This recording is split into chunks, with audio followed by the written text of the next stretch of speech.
ನೋಡಿ, ಇದು ನಂಜನಗೂಡು ತಾಲೂಕು ಕುರವಂಡಿ ಗ್ರಾಮ. ಇದು ಸೇತುವೆ ಕುಸಿತೋಗಿದೆ. ರೈತ ಸಂಘದ ಅಧ್ಯಕ್ಷರಾದ ರವಿ ಅವರು ಇಲ್ಲಿ ಬಂದಿದ್ದಾರೆ.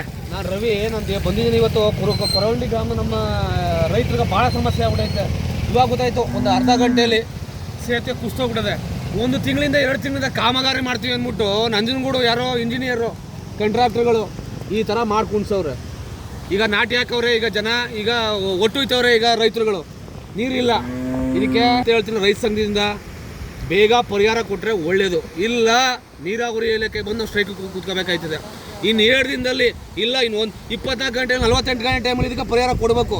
ಇಲ್ಲ ಅಂದರೆ ಇದಕ್ಕೆ ಹೋರಾಟ ಮಾಡಿ, ಇದಕ್ಕೆ ರೈತರ ಪರ ಹೋರಾಟ, ಇಡೀ ಕೊರವಂಡಿ ಗ್ರಾಮಸ್ಥರ ಪರವಾಗಿ ಹೋರಾಟ ಮಾಡಿ ಅವ್ರು ನ್ಯಾಯ ಕೊಡಿಸ್ಬೇಕಾಯ್ತದೆ. ಈ ಅಧಿಕಾರಿಗಳನ್ನ ತಿಳ್ಕೋಬೇಕು. ಇದನ್ನು ಯಾರು ಈ ಇಂಜಿನಿಯರು ಕಾಂಟ್ರಾಕ್ಟರ್ 1 ತಿಂಗಳಿಂದ 6 ತಿಂಗಳಿಂದ ಕೆಲಸ ಮಾಡ್ತವ್ರೆ. ಈ ಕೆಲಸ ಮಾಡಿಸ್ಕೊಂತವ್ರೆ.